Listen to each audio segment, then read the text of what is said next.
Welcome to Grandma's Wise Advice. My dear ones, I have lived long enough to understand the desires that burn beneath the surface, the unspoken needs that pull lovers together, and the dark temptations that tear them apart. I was born into a world where passion was whispered about in hushed tones, where love was bound by duty, and where infidelity was a sin buried beneath silk sheets and stolen glances. But let me tell you a secret: human nature has never changed. Desire is a force as old as time, and where there is passion, there is also the hunger for more, for something different, something forbidden. And so, let us speak of infidelity. Not as a simple act of betrayal, but as an irresistible dance of lust, longing, and deception.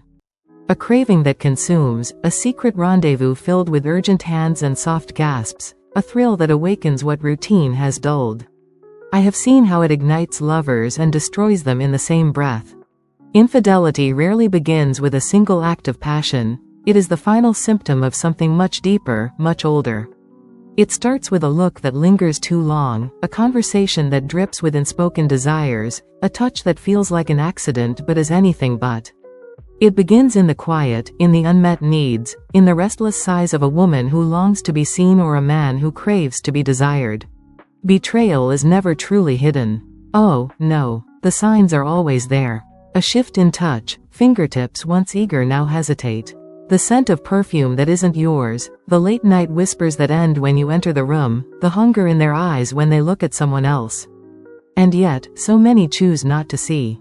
Because to see is to face the truth, and the truth is terrifying.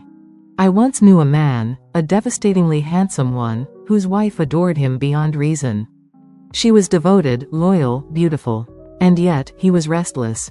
His nights were filled with silk sheets that did not belong to his marriage bed, with moans that did not belong to his wife. It was not love he sought, but the rush of the forbidden. The thrill of being wanted, of feeling like a god in the eyes of another. His wife, oh, she knew. Women always know. But she stayed silent, hoping that ignorance could be her shield. Do not close your eyes to the signs. That is my first lesson to you. The heart speaks in whispers before it screams. Listen before it is too late. But tell me, what happens when the betrayal is uncovered? When the storm has passed, and both lovers stand naked in the wreckage of what was once their love? Some will fight. Some will claw their way back to each other, desperate to rebuild something stronger from the ashes of their indiscretions. I have seen marriages resurrected by the very fire that nearly destroyed them. Betrayal, in its twisted way, sometimes forces lovers to look at one another with fresh eyes. But others, oh, others will realize that the spell is broken. That the body they once knew now feels like a stranger's. That no amount of forgiveness can erase the taste of another's lips from their mind. In those moments, the bravest thing you can do is let go. I, too, have walked this path. My own love, once fierce, once intoxicating, was tainted by another's touch. And though the pain burned through me like wildfire, I made a choice, to free myself. To refuse to beg, to refuse to settle. To demand love that was whole, not borrowed. And so, I walked away, carrying my scars like jewels, knowing that my worth was never tied to another's betrayal.